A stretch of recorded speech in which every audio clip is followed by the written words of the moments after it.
बिस्मिल्लाहिर्रहमानिर्रहीम। हम स्टार्ट लेंगे chapter number 4 electrostatics, class 10 physics का। ठीक है। तो सबसे पहले हम ये समझते हैं कि व्हाट इज़ इलेक्ट्रोस्टैटिक्स। इलेक्ट्रोस्टैटिक्स क्या है? ठीक है। इलेक्ट्रो का मतलब है चार्ज, और स्टैटिक जो है वो हम यूज़ करते हैं रेस्ट के लिए। किसके लिए? रेस्ट के लिए। इलेक्ट्रोस्टैटिक्स का कंबाइन मतलब आपके पास क्या हो गया? कंबाइन मतलब है study of charges at rest. Studies of charges at rest. अगर हम चार्जेस की स्टडी करें रेस्ट में तो ये आपके पास क्या है? इलेक्ट्रोस्टैटिक्स है। क्या है? इलेक्ट्रोस्टैटिक्स। ठीक है। Study of charges at rest is called electrostatics. अच्छा, अब इंपॉर्टेंट चीज जो है वो, अब आपके पास चार्ज क्या है? चार्ज। What is charge? इसको आप समझ लें। चार्ज आपके पास प्रॉपर्टी है। प्रॉपर्टी है किसकी? मैटर की, जिसकी वजह से ये अपने इर्द गिर्द क्या चीज प्रोड्यूस करता है? Electric field. और इसके अलावा ये जो मैटर है ये दूसरे मैटर को या तो अट्रैक्ट करता है या आपके पास क्या करता है? रिपेल। एक ऐसी बॉडी जो दूसरी बॉडी को या तो अट्रैक्ट करती है या क्या करती है? रिपेल करती है। तो हम इसको क्या कहेंगे? चार्ज। अब चार्ज मेनली कितने टाइप्स के हैं? दो टाइप्स के हैं। एक आपके पास है पॉजिटिव और एक आपके पास है नेगेटिव। ठीक है। इसके अलावा चार्ज जो है उसके साइज और मैग्नीट्यूड के बेस पर तीन टाइप्स हैं। एक आपके पास है पॉइंट चार्ज, एक आपके पास है सोर्स चार्ज, एक आपके पास है टेस्ट चार्ज। अब अगर आपके पास ये एक चार्ज है Q1, ये दूसरा चार्ज है Q2, इन दोनों के दरमियान फासला है R या D। तो R जो है, देखिए, अगर इन चार्जेस के दरमियान फासला बहुत ज़्यादा ग्रेटर है किससे? R से। तो इसका मतलब ये आपके पास कौन सा चार्ज है? ये आपके पास पॉइंट चार्ज है। अब सोर्स चार्ज कौन सा चार्ज है? अगर आपके पास ऐसा चार्ज है जिसकी फील्ड को आप फाइंड करना चाहते हो with the help of another charge, जिसको हम क्या कहते हैं? Test charge. तो फिर ऐसा चार्ज, देखिए, ऐसा चार्ज जिसका फील्ड रियल हो, ऐसा चार्ज जिसका फील्ड रियल हो, और उसको हम एक अनदर चार्ज जिसको हम क्या कहते हैं? टेस्ट चार्ज के जरिए मालूम करते हैं, तो उसको हम क्या बोलते हैं? Source charge. अब टेस्ट चार्ज अगर आपसे कोई पूछे, ऑलवेज पॉजिटिव हम लेते हैं कन्वेंशनली, और नो फील्ड या वीक फील्ड, या तो इसका फील्ड है ही नहीं या इसका फील्ड वीक है। क्या है? वीक है। ठीक है। अच्छा, अब चार्ज की प्रॉपर्टीज है।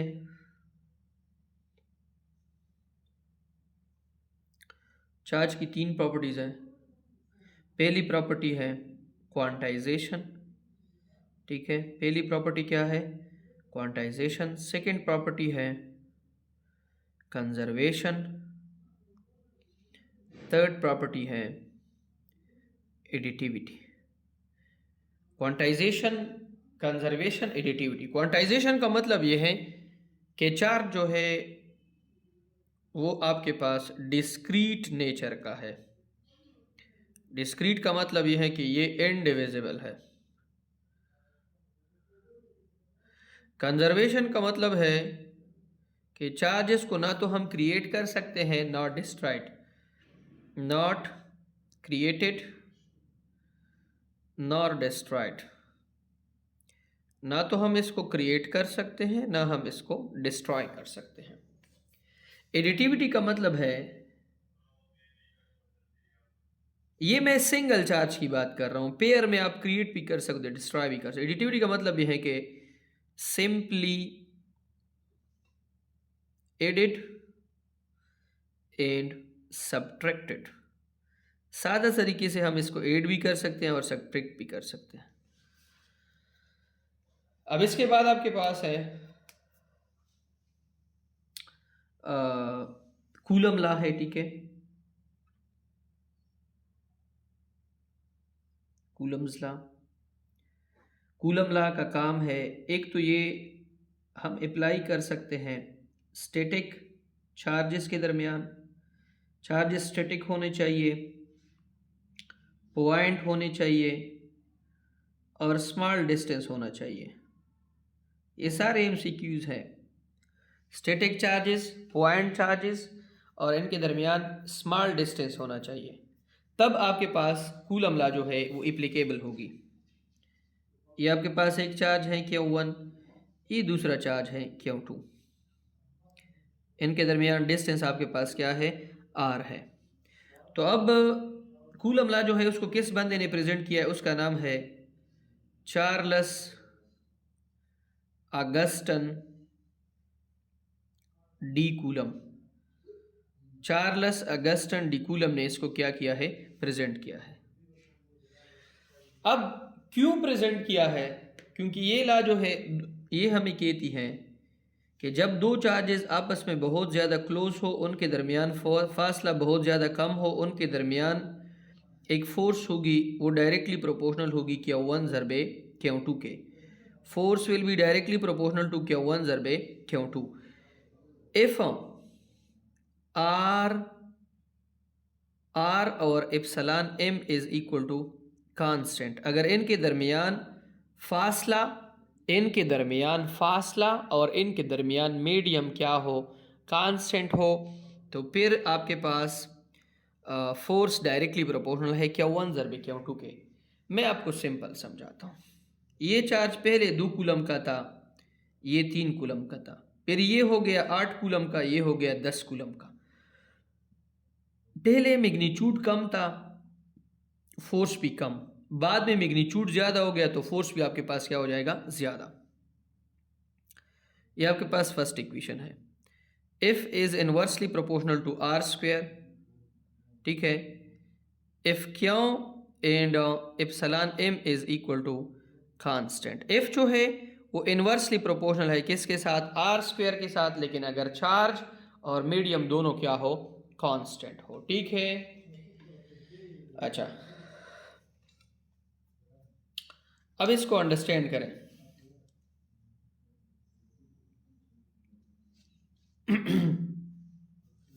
दो इक्वेशंस आपके पास आ गए, ये 2 है, आपके पास 1।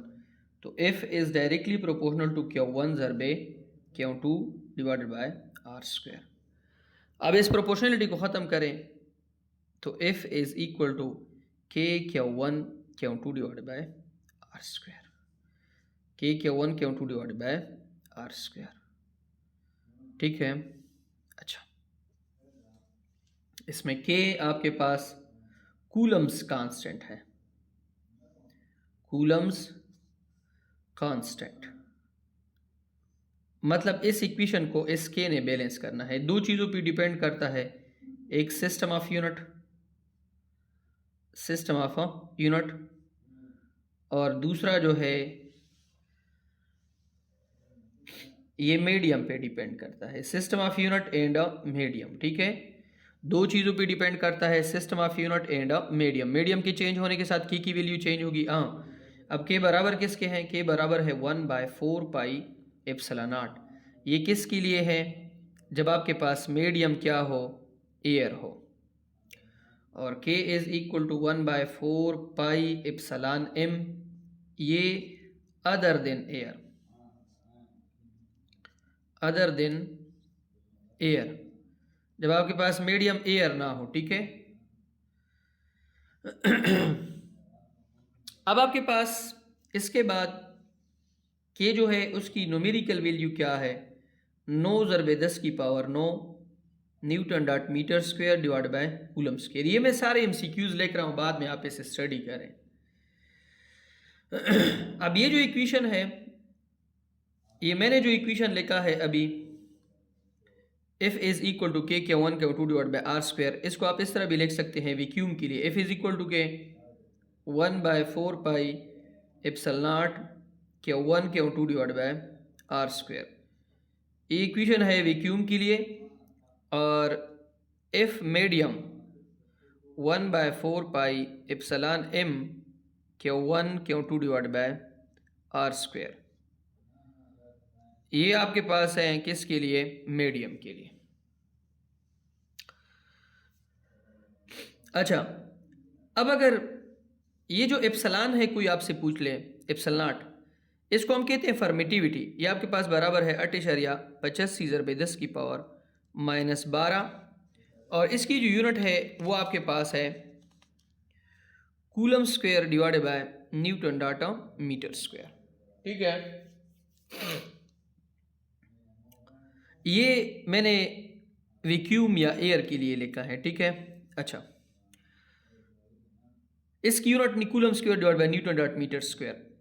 अब अगर आप परमिटिविटी, ये तो एयर की है, परमिटिविटी का मतलब ये है कि दो चार्जेस के दरमियान ये जो मीडियम है एयर, ये कितना इस फोर्स को कम करता है, इसको हम परमिटिविटी कहते हैं। देखिए, अब एक और चीज़ जो है उसको अंडरस्टैंड कर लें। एप्सिलॉन आर, अगर मैं मीडियम की परमिटिविटी को डिवाइड कर लूँ परमिटिविटी ऑफ फ्री स्पेस पे, तो ये आपके पास क्या है, एप्सिलॉन आर है। क्या है, एप्सिलॉन आर, और इसकी कोई यूनिट नहीं है, नो यूनिट। अब इस पे आपको किस तरह के एमसीक्यूज आएंगे, देखें।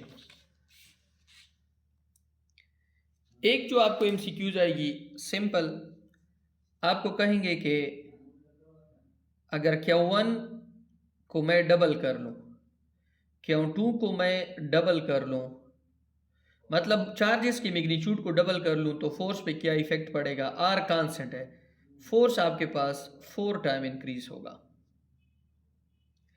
अब आपको कहेंगे कि अगर मैं चार्जेस के मैग्नीट्यूड को हाफ कर लूँ, मतलब 2 कूलम है उसको मैं 1 कूलम कर लूँ, तो फिर आपके पास फोर्स जो है वो 4 टाइम क्या हो जाएगा, डिक्रीज।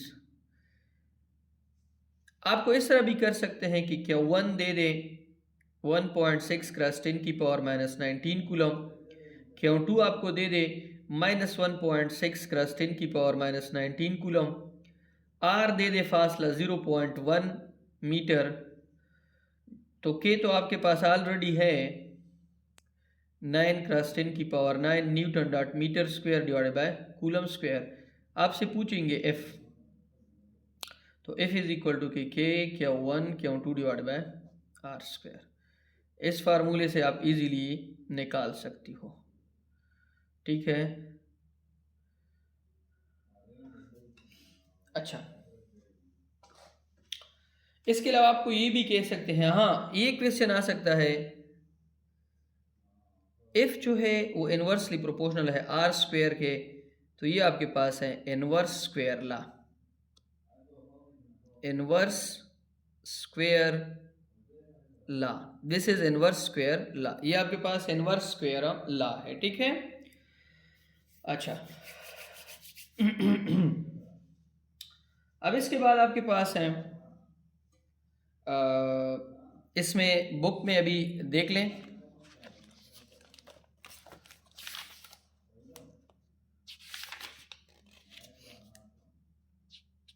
ये इलेक्ट्रोस्कोप है। इलेक्ट्रोस्कोप आपके पास एक डिवाइस है जिसके दो काम है, एक ये चार्जेस को टेस्ट करता है, डिटेक्ट करता है, दूसरा चार्जेस को क्या करता है, टेस्ट करता है। मैं अगर आपको अभी बताऊं कि ये बुक के ऊपर चार्जेस है कि नहीं है, तो मैं इसके करीब इलेक्ट्रोस्कोप लेके आऊँगा, वो इलेक्ट्रोस्कोप मुझे बताएगा कि ये जो बुक है, इस पे चार्ज है कि नहीं है। एक और चीज़ लिख अंडरस्टैंड कर ले, सेम चार्जेस रिपल्जन करते हैं, अपोजिट चार्जेस अट्रैक्शन करते हैं। ये इक्वेशन नोट करें, ये इक्वेशन भी नोट करें, ये मैंने सारे लिखे हैं, ठीक है।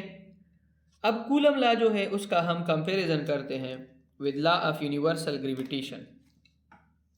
देखिए कूलम लॉ है F is directly proportional to Q1 ज़रबे Q2, जबकि ग्रेविटेशनल लॉ है F is directly proportional to M1 ज़रबे M2।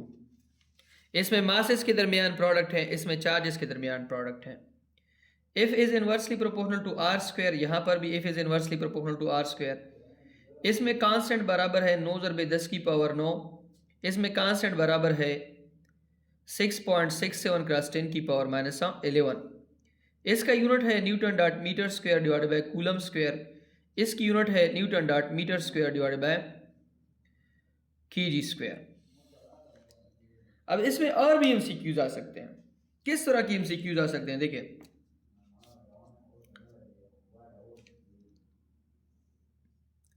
एमसीक्यूज आपको इस तरह आएंगे कि अगर आपके पास ये एक चार्ज है Q1, ये 2 कूलम का है, दूसरा चार्ज है Q2, ये 4 कूलम का है। आपको कहेंगे कि ये ज़्यादा फोर्स लगाएगा या ये ज़्यादा फोर्स लगाएगा, तो आप सिंपल कह दें कि इसमें न्यूटन्स कूलम लॉ जो है, कूलम लॉ ये न्यूटन थर्ड लॉ को ओबे करती है। न्यूटन थर्ड लॉ कि चार्जेस कितने भी बड़े क्यों ना हो, ये एक दूसरे पर जो फोर्स लगाएंगे वो फोर्स मैग्नीट्यूड में बराबर होगा और डायरेक्शन में क्या होगा, अपोजिट होगा। मैग्नीट्यूड में बराबर और डायरेक्शन में क्या होगा, अपोजिट होगा, ठीक है। तो इसमें कूलम लॉ में न्यूटन थर्ड लॉ ओबे होती है, ठीक है। अच्छा, अब इसके बाद आपके पास है इलेक्ट्रिक फील्ड इंटेंसिटी, ठीक है।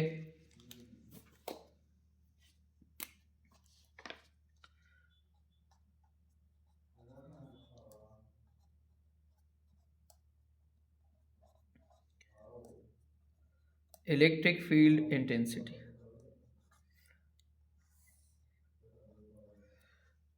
अब इलेक्ट्रिक फील्ड इंटेंसिटी क्या है इसको आप अंडरस्टैंड कर लें। देखिए ये आपके पास एक चार्ज है, हम इसके करीब किसी दूसरे चार्ज को लेके आ रहे हैं, तो ये इसके ऊपर क्या लगाएगा, फोर्स लगाएगा। तो अब इलेक्ट्रिक फील्ड इंटेंसिटी E बराबर है फोर्स पर यूनिट चार्ज या टेस्ट चार्ज, कि ये सोर्स चार्ज इस टेस्ट चार्ज पे कितना फोर्स लगाता है, this is called electric field intensity. अब यहां से इफ निकालें तो if is equal to q naught e, ये आपके पास इलेक्ट्रिक फोर्स है। कौन सा फोर्स है, electric force. This is electric field intensity, this is electric force. अब इसकी यूनिट है न्यूटन पर कूलम या न्यूटन डॉट कूलम इनवर्स, ठीक है। अच्छा,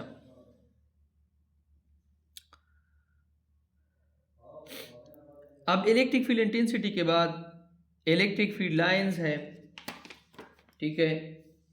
electric field lines,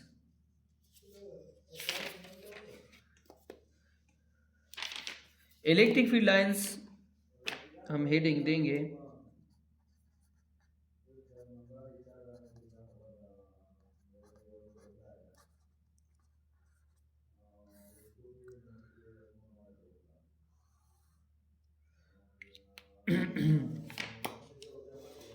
electric field lines आपके पास क्या है, देखिए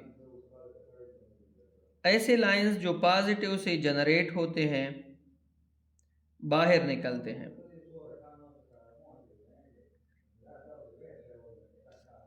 और नेगेटिव में ये इनसाइड होते हैं, इनका डायरेक्शन इनसाइड की तरफ होता है, इनवर्ड होता है,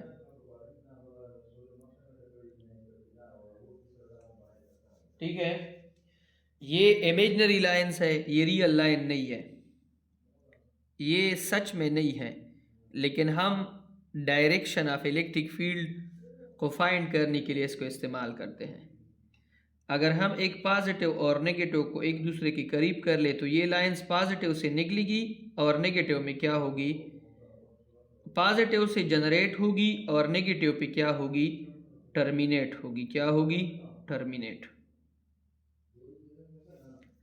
अब अगर दो पॉजिटिव को हम अपने साथ इस तरह करीब लेके आए तो इनसे ये जो लाइंस निकल रही है ये एक दूसरे को क्या करेगी, रिपेल करेगी। क्या करेगी, रिपेल करेगी। और इन दोनों के दरमियान एक ऐसी जगह आ जाएगी जहां पे इलेक्ट्रिक फील्ड किसके बराबर हो, जीरो के। तो इसको हम कहते हैं न्यूट्रल पॉइंट। कौन सा पॉइंट, न्यूट्रल पॉइंट। ठीक है। अच्छा, ये लाइंस 3 डायमेंशनल है, हर तरफ होती हैं। ये आपके पास इस यूनी डायरेक्शनल होती हैं, इसका एक डायरेक्शन होता है। नेवर इंटरसेक्ट, कभी भी इंटरसेक्शन नहीं करती है, एक दूसरे के रास्ते में नहीं आती हैं। और अगर फील्ड लाइंस जो है वो एक जगह पे मोर ज्यादा है तो स्ट्रांग फील्ड, फील्ड लाइंस अगर एक जगह पे ज्यादा है तो स्ट्रांग फील्ड, अगर लेस है तो वीक फील्ड। तो फील्ड आपके पास क्या होगी, वीक। एक जगह पे अगर ज्यादा है तो फील्ड स्ट्रांग है, एक जगह पे अगर कम है तो फील्ड आपके पास क्या है, वीक है। अब अगर आपके पास ये एक पॉजिटिव प्लेट है, एक नेगेटिव प्लेट है, तो फील्ड लाइंस पॉजिटिव से किसकी तरफ आएगी, नेगेटिव की तरफ। अगर इनके दरमियान स्पेस इक्वल हो, डायरेक्शन सेम हो, तो ये आपके पास फिर फील्ड यूनिफॉर्म होगा। क्या होगा, यूनिफॉर्म फील्ड। ठीक है। अच्छा,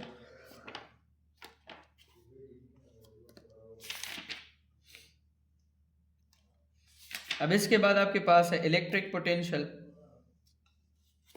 इलेक्ट्रिक पोटेंशियल, अब हमने इसको समझना है।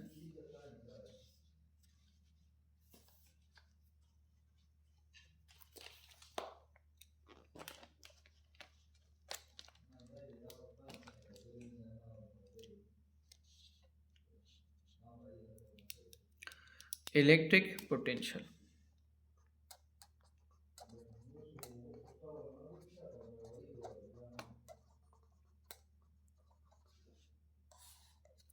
कोई अगर आपसे पूछ लेता है कि व्हाट इज इलेक्ट्रिक पोटेंशियल, तो आप उसे सिंपल कहें कि V से रिप्रेजेंट करते हैं W डिवाइड बाय क्यों, work done per unit of charge. लेकिन देखें, ये आपके पास एक चार्ज है, ये आपके पास दूसरा चार्ज है।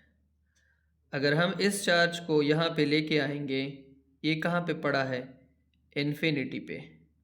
या आप सिंपल कंसिडर कर लें कि एक चार्ज को आप अगेंस्ट द फील्ड लेके आ रहे हो, आप इसके ऊपर कितना वर्क कर रहे हो इस चार्ज के ऊपर, तो ये आपके पास क्या है, इलेक्ट्रिक पोटेंशियल है। ठीक है, this is electric potential, work done per unit charge to move the charge from against the field in electrostatic equilibrium. आप इसको एक्सेलरेट कभी भी नहीं करोगे। इसकी यूनिट आपके पास है वोल्ट, और वोल्ट बराबर है जॉल पर कूलम के। अब अगर कोई पूछे 1 वोल्ट का, तो 1 वोल्ट बराबर है 1 जॉल डिवाइड बाय 1 कूलम के। अब अगर कोई पूछे पोटेंशियल डिफरेंस का, तो ये पॉइंट VA है, ये आपके पास VB है। इनके दरमियान पोटेंशियल डिफरेंस होगा delta V is equal to W divide by Q. तो ये आपके पास बन जाएगा VB minus VA is equal to W divide by Q. ठीक है। अब वर्क कब पॉजिटिव होगा, देखिए वर्क पॉजिटिव होगा अगर बॉडी अगेंस्ट द फील्ड आ रही है। वर्क आपके पास नेगेटिव होगा अगर body in the direction of field जा रही है। अगर दोनों फोर्सेस सेम होंगे, चार्ज कहीं पर नहीं जाएगा, तो इस केस में वर्क आपके पास क्या होगा, ज़ीरो होगा। इलेक्ट्रोस्टैटिक के एप्लीकेशंस हैं, ठीक है, इसको आप लोग अंडरस्टैंड कर लें, सिर्फ देखें एक नज़र। इलेक्ट्रोपेंटिंग स्प्रे में इलेक्ट्रोस्टैटिक इस्तेमाल होता है, इलेक्ट्रोस्टैटिक प्रिसिपिटेटर एंड डस्ट एक्सट्रैक्शन में भी ये इस्तेमाल होती है। यूनिट याद रखें, वोल्टेज की यूनिट वोल्ट है, चार्ज की यूनिट कूलम है, एनर्जी की यूनिट जूल है। एक इक्वेशन आप यहाँ से और भी निकाल सकते हैं, ये वाला W इज इक्वल टू के क्यू वी, अगर दोनों साइड पे क्यू मल्टीप्लाई कर लें। इसके बाद danger of static electricity and gender, ये जो है ये तो हम टेस्ट की तैयारी कर रहे हैं। सिंपल आप ये सुन लें कि जो बादल जब गरजते हैं तो उसमें जो लाइट आती है वो बेसिकली स्टैटिक इलेक्ट्रिसिटी की वजह से होती है। यहाँ पे लार्ज चार्ज सेपरेशन होता है, ठीक है, और इससे बचने के लिए हम क्या करते हैं, घरों के ऊपर एक सिंपल एक बहुत लंबा सरिया लगाते हैं जो अंडरग्राउंड होता है। अगर कहीं पर ये आपके घर के ऊपर मतलब अगर कहीं पर जो जिसको हम पश्तो में तांदर बोलते हैं, ठीक है, ड्रिजलिंग के दौरान जो होती है, अगर कहीं वो आपके घर के करीब मतलब गिरती है, तो अगर आपके घर के ऊपर रॉड लगा है तो वो उसको अट्रैक्ट करेगा और नीचे ग्राउंड में लेके जाएगा, तो आपको कोई नुकसान नहीं होगा। इसके बाद एक टॉपिक है कैपेसिटर का, तो कैपेसिटर को थोड़ा समझ लेते हैं, ठीक है, we will understand little capacitor.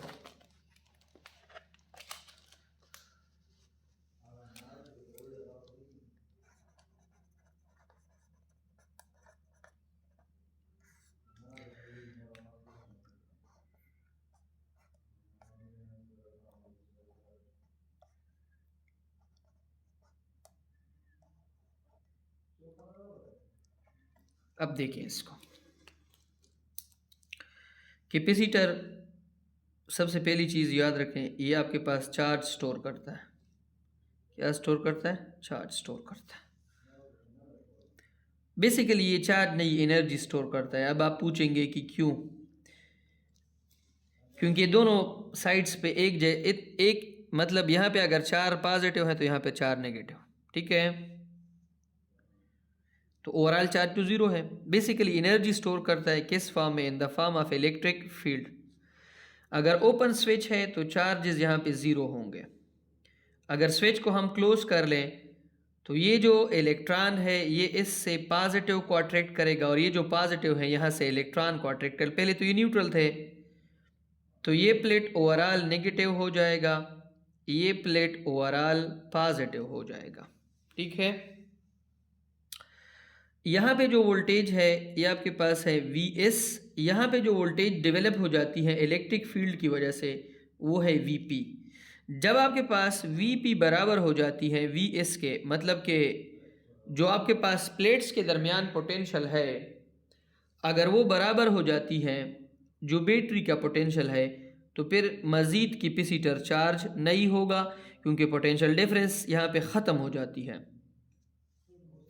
Capacitor में बेसिकली टू पैरेलल प्लेट्स होते हैं, टू पैरेलल प्लेट्स, ठीक है ना। अच्छा, अब इसके दरमियान स्मॉल डिस्टेंस होता है, और एक कैपेसिटर कितना चार्ज हो सकता है इसको हम कैपेसिटेंस कहते हैं। कैपेसिटेंस किसको कहते हैं? Capacity of capacitor to store electrical charges is called capacitor. अब ये चीज़ अपने साथ नोट करें कि क्यों जो है चार्ज वो डायरेक्टली प्रोपोर्शनल है किसके? V के। Q is directly proportional to V? V आपके पास क्या है? वोल्टेज है। प्रोपोर्शनलिटी हटाएं तो Q is equal to CV। C निकाले, C इज इक्वल टू Q divide by V। C आपके पास क्या है? कैपेसिटेंस।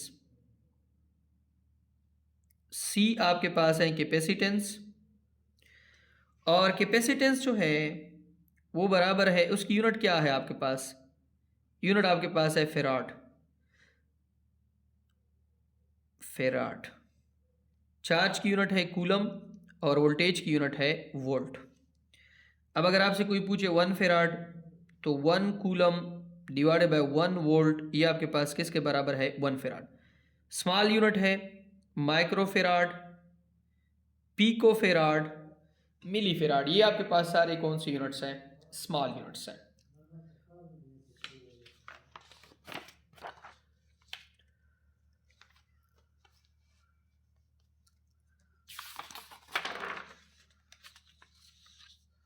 अच्छा, अब टाइप्स ऑफ कैपेसिटर्स हैं।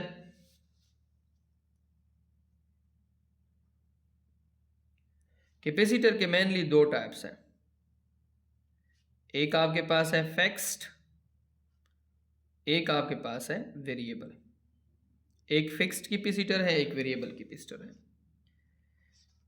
कॉम्बिनेशन ऑफ कैपेसिटर, कॉम्बिनेशन का मतलब यह है कि जॉइनिंग ऑफ 2 और more capacitors together. Combination of capacitors, दो या दो से ज्यादा कैपेसिटर्स को आपस में ज्वाइन करना, आपस में कनेक्ट करना, इस मकसद के लिए कि या तो कैपेसिटेंस को हम इंक्रीज कर ले या तो कैपेसिटेंस को हम डिक्रीज कर ले। तो इसको हम क्या कहते हैं? Combination of a capacitor. Combination दो तरह के हैं। एक आपके पास है सीरीज कॉम्बिनेशन, एक आपके पास है सीरीज कॉम्बिनेशन,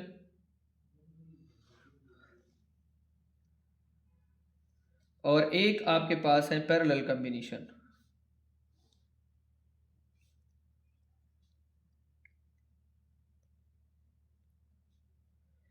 एक सीरीज कॉम्बिनेशन है, एक आपके पास है पैरेलल कॉम्बिनेशन। सीरीज कॉम्बिनेशन में करंट आपके पास क्या रहता है?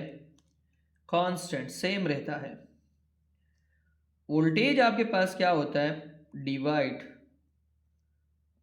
तकसीम होता है। पैरेलल कॉम्बिनेशन जो है उसमें वोल्टेज कांस्टेंट रहता है, करंट डिवाइड हो जाता है।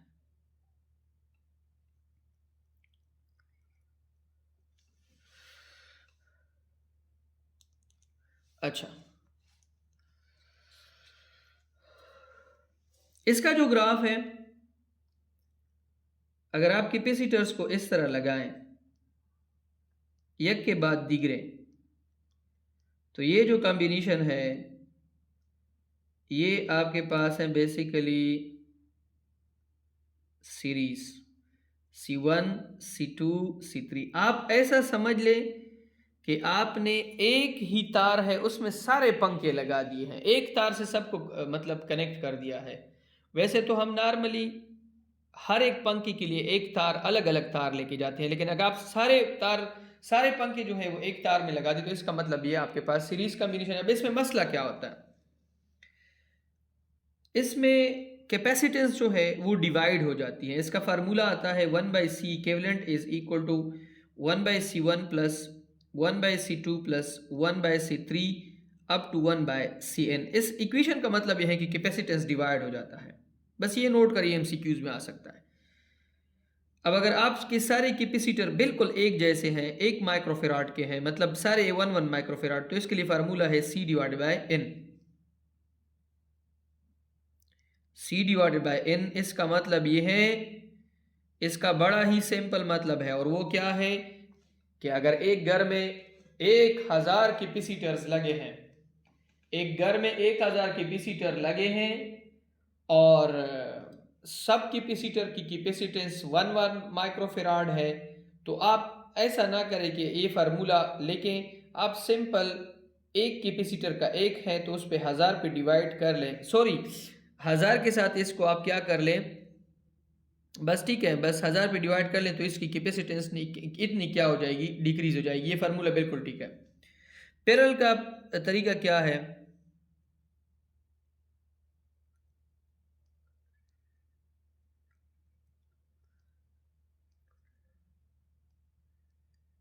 ये पैरेलल का तरीका है। C1, C2, C3। ये पैरेलल का तरीका है। तो पैरेलल में क्या हो जाता है कि कैपेसिटेंस ऐड हो जाती है। अगर आप, ये मेन बोर्ड है, इससे इस पंखे के लिए एक तार, इसके लिए एक तार, इसके लिए एक तार, वोल्टेज कांस्टेंट है, करंट क्या हो जाता है डिवाइड, करंट के लिए रास्ते मुख्तलिफ है, तो इसका फार्मूला है C equivalent is equal to C1 plus C2 up to Cn। इसमें कैपेसिटेंस ऐड होता है और इसका जो सिंपल फार्मूला है C equivalent is equal to NC।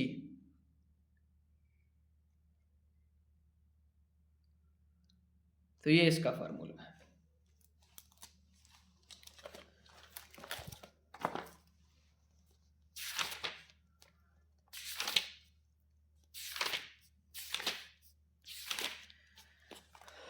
अब इसका एक्सरसाइज है, when combing our hair we shift electron from our hair into the comb, the charge on our hair is dash। हमें कह रहे हैं कि हम जब कंघी करते हैं तो हमारे बालों से इलेक्ट्रॉन कम में चले जाते हैं कंघी में, तो हमारे अगर आपके बाल जो है वो इलेक्ट्रॉन को लॉस करेंगे, उसके ऊपर पॉजिटिव चार्ज आएगा।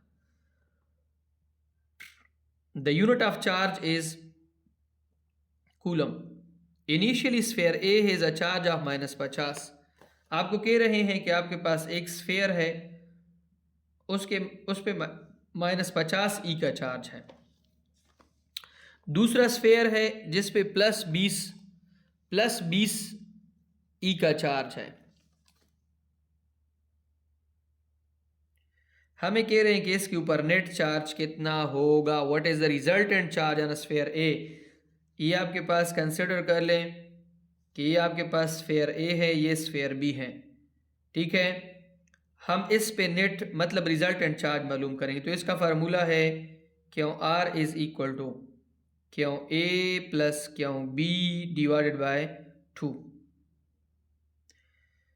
तो ये आपके पास कितना है -50 E plus 20 E divided by 2। -50 plus 20 -30 divided by 2, इन से आपके पास कितना आएगा -15 E। तो इसमें -15 E वाला ऑप्शन बिल्कुल ठीक है। If the distance between two charge particle is half, the Coulombic force between the charge particle become dash. हमें कह रहे हैं कि अगर इस तरह के दो चार्जेस है, उनके दरमियान पहले फासला R था, उसको हमने कम कर दिया R डिवाइडेड बाई 2। तो अब इसमें फोर्स कितना होगा, अब इसको अंडरस्टैंड करें। F is equal to K Q1 Q2 divide by R²। अब R को हाफ कर लें तो F prime is equal to K Q1 Q2 into R की जगह पे R डिवाइडेड बाई 2 का स्क्वायर। तो F prime is equal to K Q1 Q2 divided by R² divided by 4। ये 4 किधर चला जाएगा ऊपर, तो F prime is equal to 4F, इसकी जगह पे K Q1 Q2 divided by R² की जगह पे F लेके और 4 ऊपर चला जाएगा। इसका मतलब यह है कि हम जब फासले को हाफ कर लेते हैं तो फोर्स कितने टाइम इंक्रीज हो जाती है, 4 टाइम।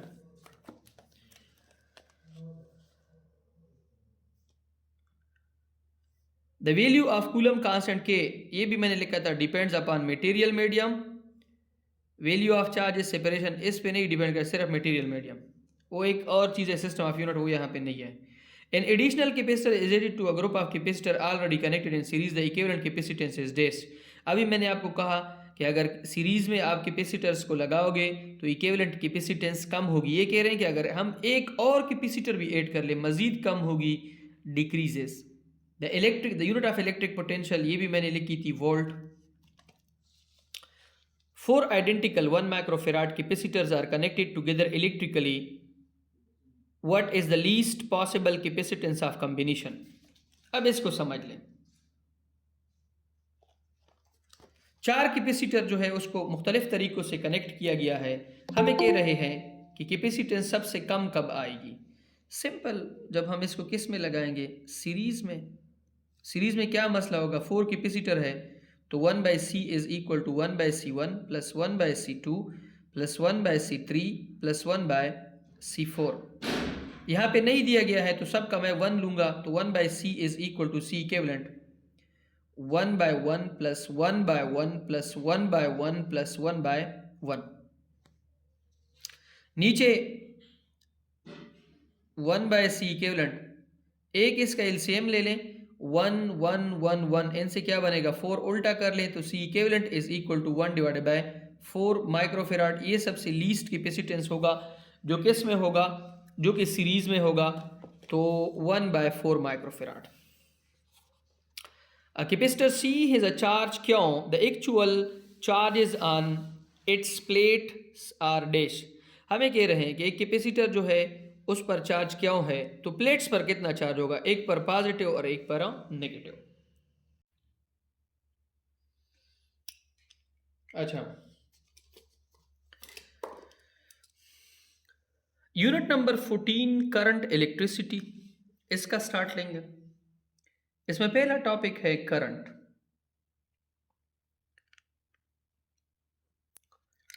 ये आपके पास एक वायर है और उसके साथ मैंने कनेक्ट की है नीचे से एक बैटरी। इस वायर में मैंने एक छोटा सा एरिया लिया है, ये पॉजिटिव है, ये नेगेटिव है। अब यहां से इलेक्ट्रॉन जा रहे हैं, इस एरिया पर से पास हो रहे हैं, तो कितने टाइम में कितने इलेक्ट्रॉन इस एरिया पर से पास होंगे, ये बेसिकली आपके पास क्या है, ये बेसिकली आपके पास है करंट। क्या है? करंट।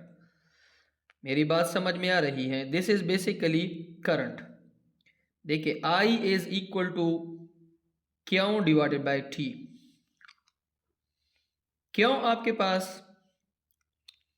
चार्जेस हैं, T आपके पास टाइम है, तो कितने चार्जेस कितने टाइम में पास हो रहे हैं एक एरिया से, क्रॉस सेक्शनल एरिया से, आपके पास क्या है? Current.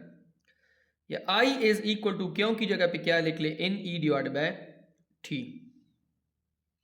N e divided by T। N आपके पास नंबर ऑफ चार्जेस, ई आपके पास smallest charge in nature, T आपके पास क्या है? टाइम है।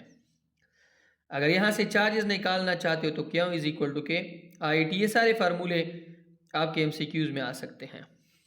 अगर मैं यहाँ पे 2 कूलम का चार्ज ले लूँ और 2 सेकंड का टाइम हो तो करंट आपके पास आएगा 1 एम्पेयर। तो एम्पेयर जो है, एम्पेयर आपके पास करंट की यूनिट है और वो बराबर है कूलम पर सेकंड के। 1 एम्पेयर बराबर है 1 कूलम चार्ज हो 1 सेकेंड में एक एरिया से पास हो जाए, तो यह आपके पास क्या बन जाता है? 1 एम्पेयर। अब आपके पास करंट के 2 टाइप्स हैं। एक आपके पास है कन्वेंशनल करंट, एक आपके पास है रियल करंट या इलेक्ट्रॉनिक करंट। अगर करंट पॉजिटिव से नेगेटिव की तरफ फ्लो कर रहा है, पॉजिटिव हाई पोटेंशियल पर है, नेगेटिव लो पोटेंशियल पर है, तो ये जो करंट है ये आपके पास कन्वेंशनल करंट है। इसके बाद आपके पास है रियल करंट या इलेक्ट्रॉनिक करंट।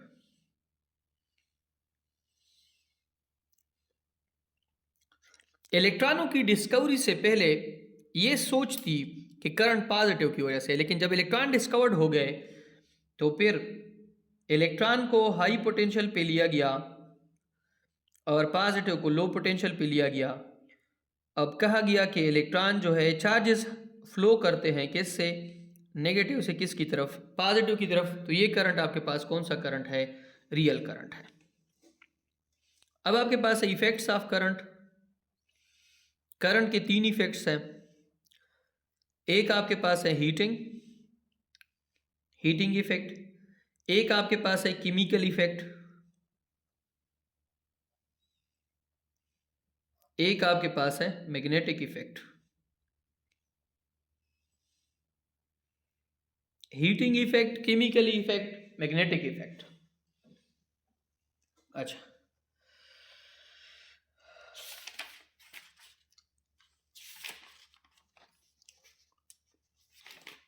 अब इसके बाद आपके पास है कंडक्टर और इंसुलेटर। कंडक्टर जिसमें करंट फ्लो करे, क्यों फ्लो करे, उसमें आपके पास फ्री इलेक्ट्रॉन्स होते हैं। कंडक्टर में करंट इजीली फ्लो करता है क्योंकि उसमें फ्री इलेक्ट्रॉन्स होते हैं। इंसुलेटर उसमें current not flow, no free electron, उसमें कोई फ्री इलेक्ट्रॉन नहीं होता है। कंडक्टर जो है उसमें फ्री इलेक्ट्रॉन्स होते हैं, ठीक है।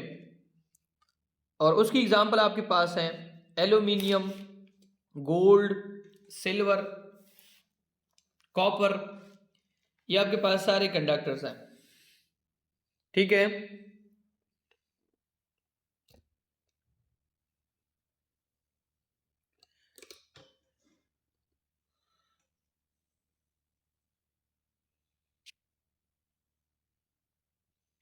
अच्छा,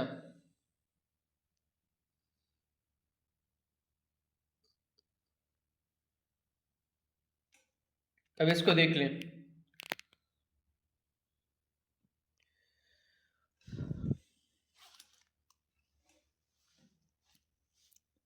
इसके बाद आपके पास है पोटेंशियल डिफरेंस। पोटेंशियल डिफरेंस को अंडरस्टैंड कर लें। What is potential difference? देखें,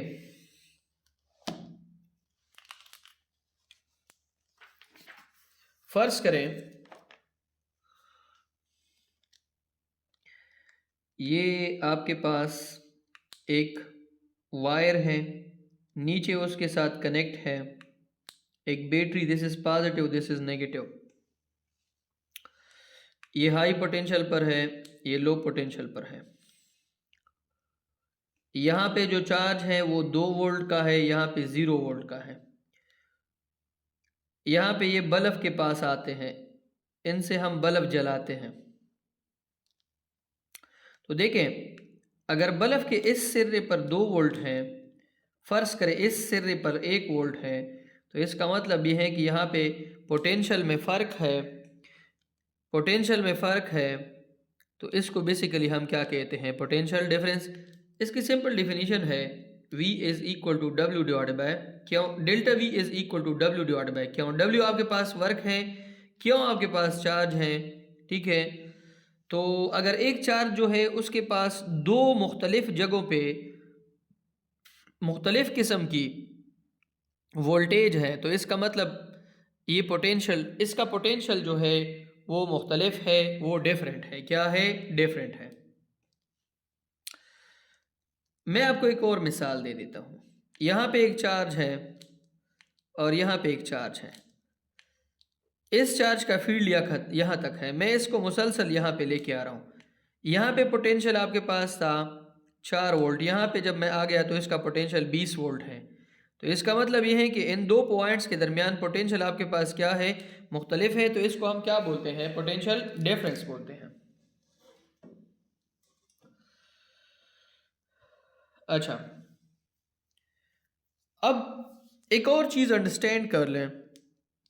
इसकी यूनिट आपके पास है वोल्ट, और वोल्ट बराबर होती है किसके? जॉल पर कूलम के। वोल्ट बराबर होती है किसके? जॉल पर कूलम के, ठीक है। और अगर आपसे कोई पूछ ले 1 वोल्ट, तो 1 वोल्ट बराबर होती है 1 जूल डिवाइड बाय 1 कूलम के। 1 जूल डिवाइड बाय 1 कूलम के, ठीक है। इसके बाद आपके पास नेक्स्ट चीज है EMF. EMF, electromotive force. EMF आपके पास एक नॉन इलेक्ट्रिकल सोर्स है।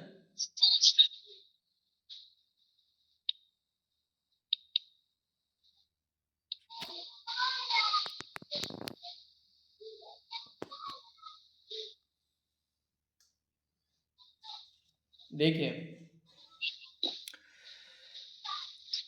मैं आपको थोड़ा एक मिसाल के ज़रिए समझाता हूँ। ये आपके पास एक पाइप है, यहाँ पे आपके पास पानी है। अगर आप देखें ऊपर टैंकी है, टैंकी में पानी हाई पोटेंशियल पर है, पाइप में पानी लो पोटेंशियल पर है। इसको हमने कनेक्ट किया है एक मोटर के साथ। मोटर दोबारा इस पानी को इस टैंकी में फेंक रहा है। अब इस केस में लो पोटेंशियल से ये पानी को ऊपर लेके जा रहा है हाई पोटेंशियल पे। तो अगर बैटरी है, ये एक वायर है,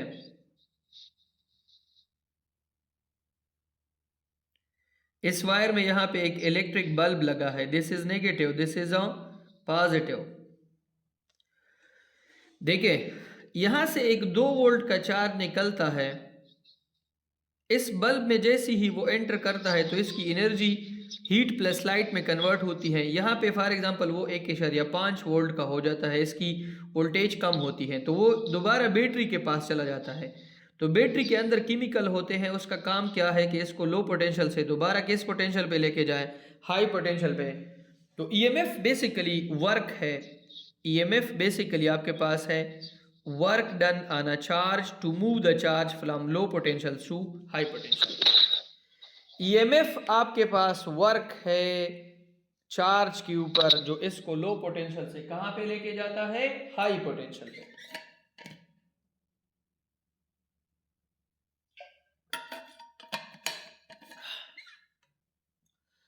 ईएमएफ आपके पास वर्क है चार्ज को लो पोटेंशियल से लेके जाना है किस पे, हाई पोटेंशियल पे। ठीक है,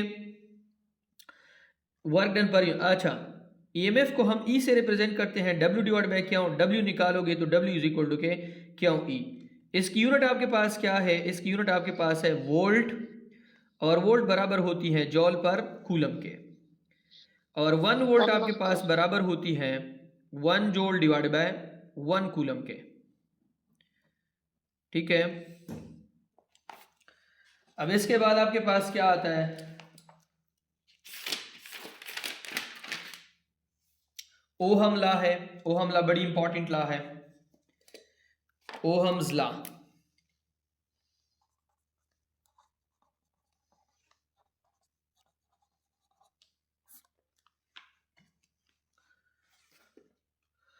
ओहम लॉ जो है इसको प्रेजेंट किया था जॉर्ज सीमन ओहम ने। जॉर्ज सीमन ओहम ने ओहम लॉ को प्रेजेंट किया था जॉर्ज सीमन ओहम ने। और ये लॉ जो है ये हमें रिलेशनशिप देती है, ये लॉ हमें रिलेशनशिप देती है between current and voltage. This law gives us a relationship between current and a voltage. ये लॉ हमें कहती है कि I will be directly proportional to V अगर टेम्परेचर क्या हो, कांस्टेंट हो। अगर टेम्परेचर कांस्टेंट हो तो I और V के दरमियान आपके पास डायरेक्ट रिलेशनशिप है। कौन सा रिलेशनशिप है, डायरेक्ट। टेम्परेचर अगर आप कांस्टेंट रखोगे तो इसके साथ रेजिस्टेंस कांस्टेंट होगी।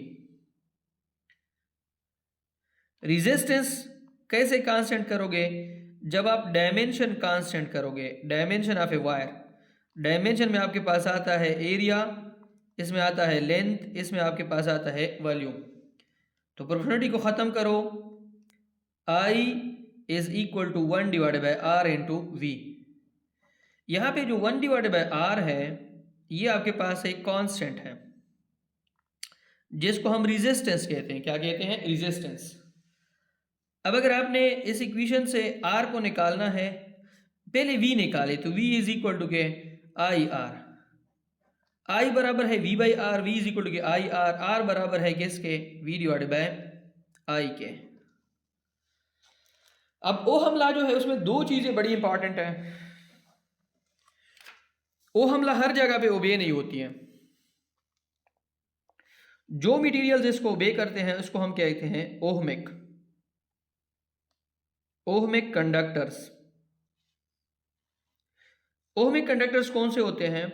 जिसमें आई डायरेक्टली प्रोपोर्शनल है होता है किसके? वी के, और इसका जो स्लोप है वो आपके पास क्या होता है? Straight.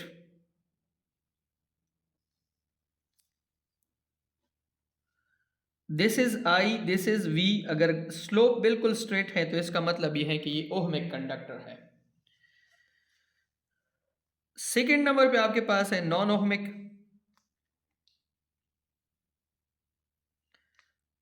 Non ohmic not obey ohm's law, not obey ohm's law, ये ओहम लॉ को ओबे नहीं करते हैं, ठीक है। इसका ग्राफ इस तरह होता है, आई वी, या इस डायरेक्शन में होता है आई वी, या इस डायरेक्शन में होता है। सिंपल। या तो देखिए इसमें आपके पास ओहम लॉ ओबे होता है, मेटालिक कंडक्टर इसको ओबे करता है, मेटालिक कंडक्टर। और ये आपके पास क्या है? मेटालिक कंडक्टर नहीं है, इसमें या तो आपके पास थर्मिस्टर है या आपके पास है इनकैंडेसेंट बल्ब, इनकैंडेसेंट बल्ब, ठीक है। अब इसके बाद आपके पास रेजिस्टेंस है।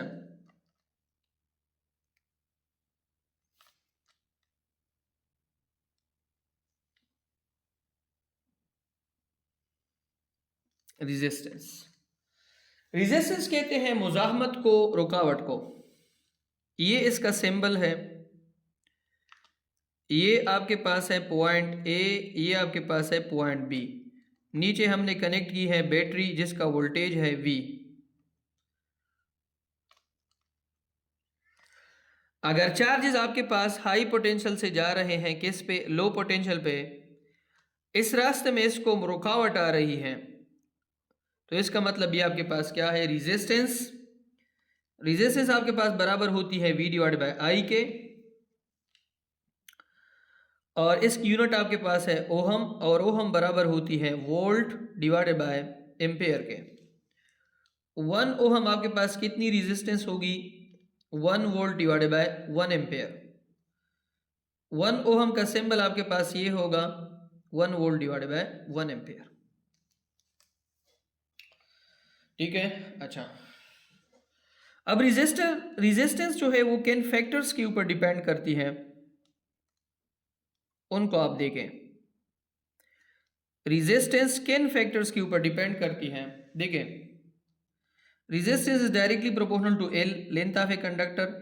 अगर एरिया टेम्परेचर कांस्टेंट हो, मतलब दो कंडक्टर्स है, एक जो है उसका लेंथ इतना है और दूसरे का लेंथ इतना है, दोनों की एरिया सेम है, तो जिसका लेंथ ज्यादा है रेजिस्टेंस ज्यादा होगी। सेकेंड नंबर पे resistance inversely proportional to area. Resistance का एरिया के साथ कौन सा रिलेशन है? इनवर्स। दोनों को कंबाइन कर लो तो R is directly proportional to L divided by A. Proportionality को खत्म करें तो R is equal to rho L divided by A. Rho आपके पास है स्पेसिफिक रेजिस्टेंस, ये आपके पास रेजिस्टिविटी है। क्या है? रेजिस्टिविटी। रो आपके पास है रेजिस्टिविटी, ठीक है।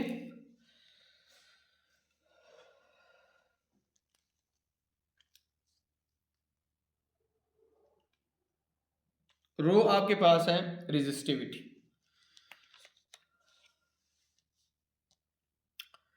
अच्छा, अब एक और चीज अंडरस्टैंड कर ले। रेजिस्टेंस जो है वो डायरेक्टली प्रोपोर्शनल है टेम्परेचर के साथ, किस में? मेटल्स में।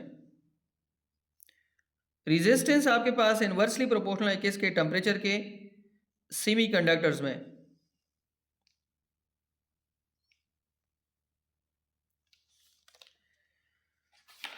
अच्छा, अब इसके बाद आपके पास है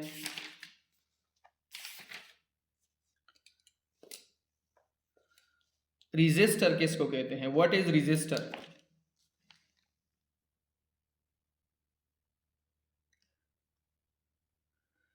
रेजिस्टर एक आपके पास डिवाइस है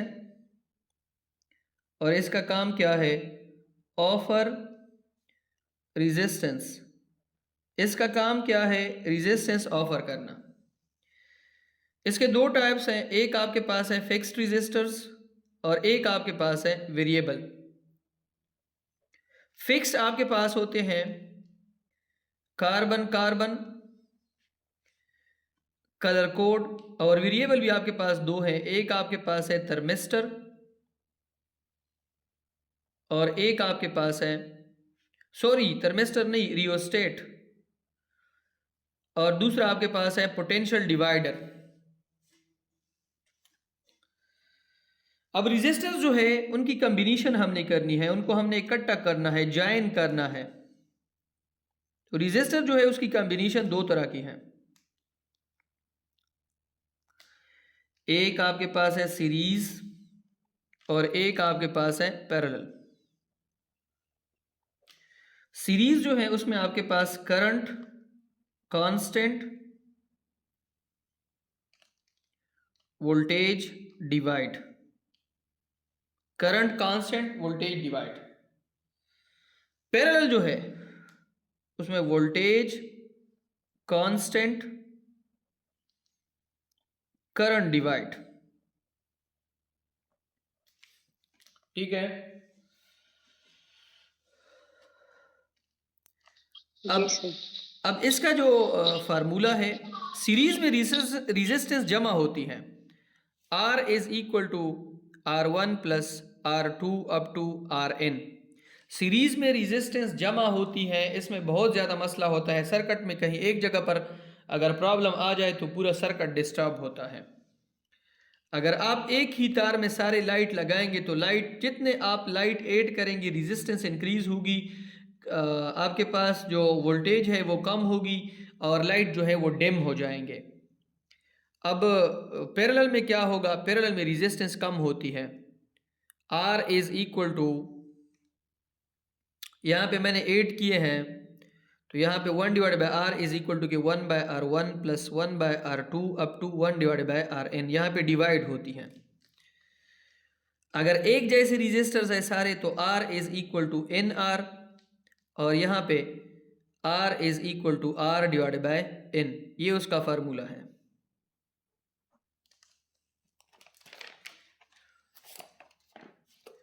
अच्छा,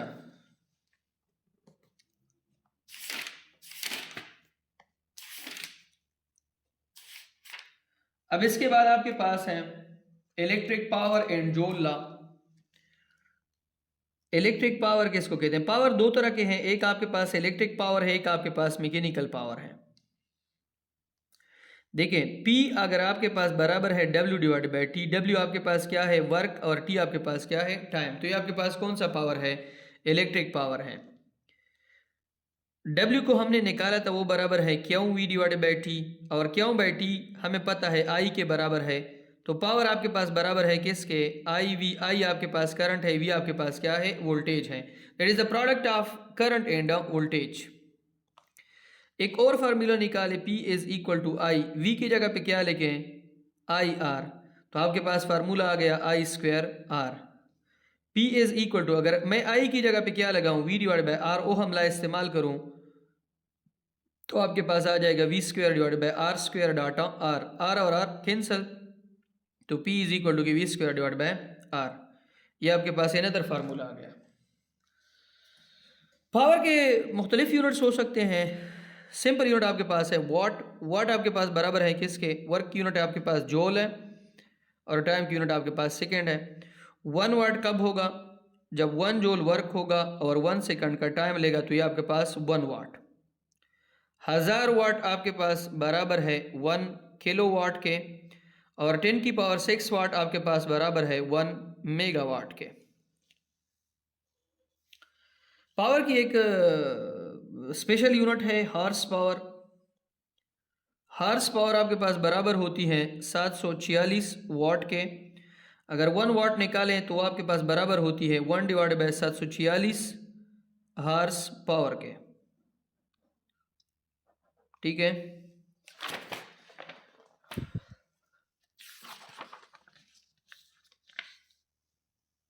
अच्छा, अब आपके पास एनर्जी की एक बहुत ही स्पेशल यूनिट है, वो है किलो वाट आवर। ये हम निकालते कहाँ से हैं? E is equal to PT, इस फार्मूला से। इसमें P पावर है वो आपको दिया गया है किलो, तो E is equal two kilo में कि हम कितने वाट होते हैं? 1000 वाट। और एक घंटे में टाइम आवर है, आवर में कितने सेकंड आते हैं? 3600 सेकंड। इसको आपस में ज़रब करें तो E इज इक्वल टू, ये आपके पास आता है 3,60,000। वाट की जगह पे लगाओ जूल पर सेकेंड, सेकेंड ये आपके पास कैंसल, तो E is equal to 3.6 cross 10 की पावर 6 जूल या 3.6 मेगा जूल। ये आपके पास पावर की स्पेशल यूनिट है, सॉरी एनर्जी की यूनिट है। 3.6 मेगा जूल, मेगा 10 की पावर 6 के बराबर है।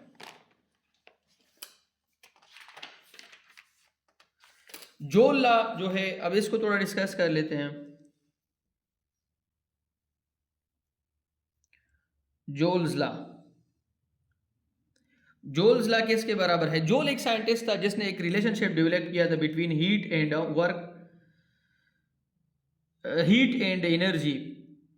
तो H is directly proportional to I²RT। उसने कहा था कि हीट जो है वो एक सर्किट में डायरेक्टली प्रोपोर्शनल है किसके?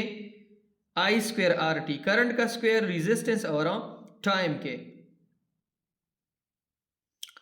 तो यहां से प्रोपोर्शनलिटी हटाए तो H is equal to I²RT, और नीचे किस पे डिवाइड करें? J, J आपके पास क्या है? जूल ला ऑफ, ये मैकेनिकल इक्विवेलेंस ऑफ हीट है। J इस इक्वेशन को बैलेंस करती है। J हमें ये बताती है कि अगर आप एक इस्त्री को 1 घंटे तक हीट दोगे, करंट दोगे, रेजिस्टेंस उसकी कितनी होगी? तो ये इतना हीट प्रोड्यूस करेगा।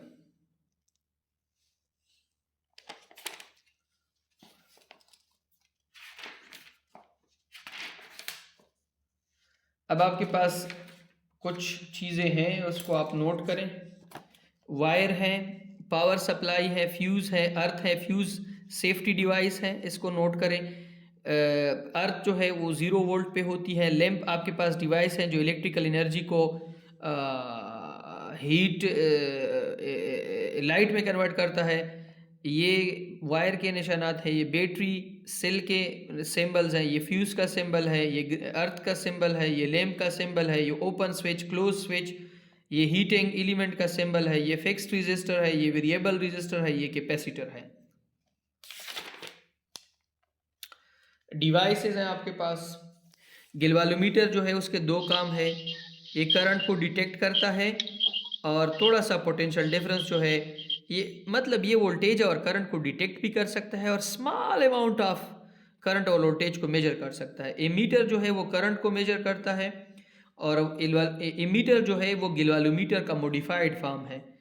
जब आप गिलवालोमीटर ले लोगे ये डिवाइस, इसके साथ एक छोटा रजिस्टर कनेक्ट करोगे सीरीज में, तो इनसे एमीटर बनेगा। वोल्टमीटर वोल्टेज को मेजर करता है, ये भी गिलवालोमीटर से बनता है। अगर आप गिलवालोमीटर के साथ पैरेलल में एक हाई रजिस्टर कनेक्ट करोगे तो इनसे आपके पास क्या बनेगा? वोल्टमीटर। मल्टीमीटर जो है वो सर तीनों सर द गिलकार वाले द गिलवालोमीटर इस्तेमाल है सो कौन द द कंस्ट्रक्शन चके कंस्ट्रक्शन वाला दा नहीं इस्तेमाल है, कंस्ट्रक्शन वाला गिलवालोमीटर होना रई इस्तेमाल। सर रई कना पटेशानी ना ना अगा हो इंची टेप वी ना सर आई सर दा सर रई ओमदा रई पके गिलवालोमीटर रोड आ टाइप गिल आ मी भी चे इलेक्ट्रिशियन इस्तेमाल है, द दे पर जल्द बिजली स्ता कनस्ता ना सर अगी सर कना सर दसे उगत शांत के रूलर शांत की यूज की पके दा डिवाइस अगा मी भी चे लेवल वी लेवल देके तल दा सर बस मे बी रई हुमाय सर ना ना एक रई दा ने दा गिलवालो बेसिकली गोर गिलवालोमीटर कार दा दे। देखिए इसका काम ये है कि ये कहीं पर भी आपको ये बता सकती हैं कि यहाँ पे करंट मौजूद है कि नहीं है। वोल्टेज वोल्टमीटर बताती है, एम्पेयर मीटर करंट बताती है, मल्टीमीटर में तीनों फंक्शंस होते हैं। करंट, वोल्टेज और रेजिस्टेंस। इसके जी बाद सर। आपके पास ईसी करंट है और डीसी करंट है। ईसी जो अपनी डायरेक्शन को बार बार चेंज करती है, डीसी का डायरेक्शन फिक्स होता है। ठीक है, ये अगर आप देखें, ये आपके पास ईसी है, इसका डायरेक्शन बार बार चेंज हो रहा है, मैग्नीट्यूड भी चेंज हो रहा है। डीसी जो है, इसमें दो तरह की डीसी है, एक आपके पास पल्सेटिंग है, पल्सेटिंग ये वाला पल्सेटिंग है, ये वाला प्योर डीसी है। प्योर डीसी बैटरी और सेल से बनती है, और पल्सेटिंग डीसी जो है वो डीसी जनरेटर से बनती है। ठीक है, ईसी का सर्किट सिंबल ये है, और डीसी जो है उसके सर्किट सिंबल ये है, पॉजिटिव नेगेटिव ये भी है, ये इसके सर्किट सिंबल्स हैं, एक पॉजिटिव नेगेटिव, एक बैटरी के, एक सेल का है। ईसी जो है उसको हम लॉन्ग डिस्टेंस के लिए इस्तेमाल करते हैं। इसको हम step up and step down भी कर सकते हैं, इंक्रीज भी कर सकते हैं, डिक्रीज भी कर सकते हैं करंट और वोल्टेज को। डीसी में ना इंक्रीज कर सकते हैं ना डिक्रीज। डीसी जो है उसकी इफिशियंसी कम है, ईसी की इफिशियंसी ज़्यादा है। ईसी जो है वो चीप है, डीसी जो है वो एक्सपेंसिव है।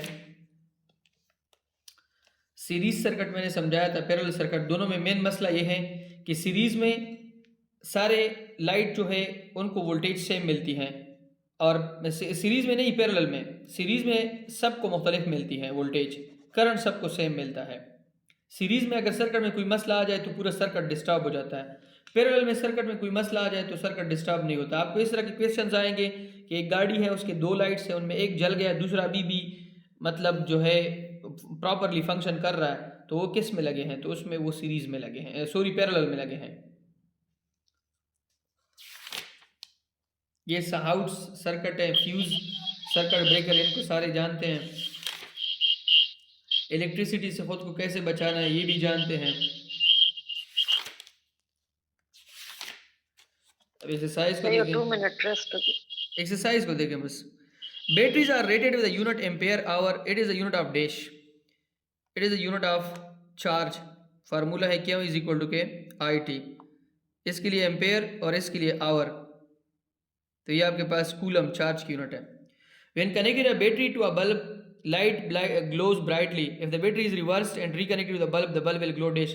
हमें कह रहे हैं कि एक बैटरी के साथ हमने बल्ब को कनेक्ट किया है, अगर हम तार को इस तरीके से लगाएं या उस तरीके से लगाएं तो ब्राइटनेस पे क्या फ़र्क पड़ेगा? कोई फ़र्क नहीं पड़ेगा, ब्राइटनेस हमेशा आपके पास सेम रहेगी। The resistance of wire will decrease by increasing diameter, resistance inversely proportional है एरिया के, और एरिया आपके पास बराबर है पाई आर स्क्वायर के। आर आपके पास रेडियस है, पाई रेडियस की जगह पे क्या लेके डायमीटर, तो रेजिस्टेंस का डायमीटर के साथ इनवर्स रिलेशन है, तो रेजिस्टेंस डिक्रीज हो जाएगा। The wire made from which of the following material is conductor, याद रखिए सिल्वर से जो बना होगा वो कंडक्टर होगा, ग्लास, रबर, सिल्क ये सारे इंसुलेटर हैं।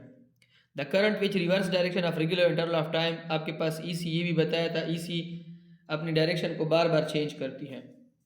Electricity main supply meter measure it in unit of kilowatt hour, it is a unit of dash. Energy मैंने बताया था E इज इक्वल टू के पी टी, पी किलोवाट है और टी आपके पास आवर है। The device that is use to protect a circuit against overload, तो ये आपके पास फ्यूज है। फ्यूज का काम क्या है कि सर्किट को बचाता है, किससे? ओवरलोड से। Which of the following represent 1 ohm, R is equal to V divided by I, तो V जो है वो वोल्टेज है और I जो है वो एम्पेयर है, इसको ऊपर लेके गए हैं तो इनवर्स, तो ये पहला वाला ऑप्शन ठीक है। Two resistor of 1 ohm connected in parallel, the equivalent resistance डेज, पैरेलल में कनेक्ट है तो 1 by R is equal to 1 by R1 plus 1 by R2। मैंने आप लोगों को यहाँ पर समझाया था पैरेलल में कि पैरेलल जो है उसमें रेजिस्टेंस आपके पास क्या हो जाती है?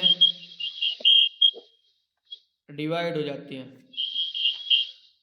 अगर 1 ओहम के हैं तो 1 divided by 1 plus 1 divided by 1, 1 इसका क्या ले लें?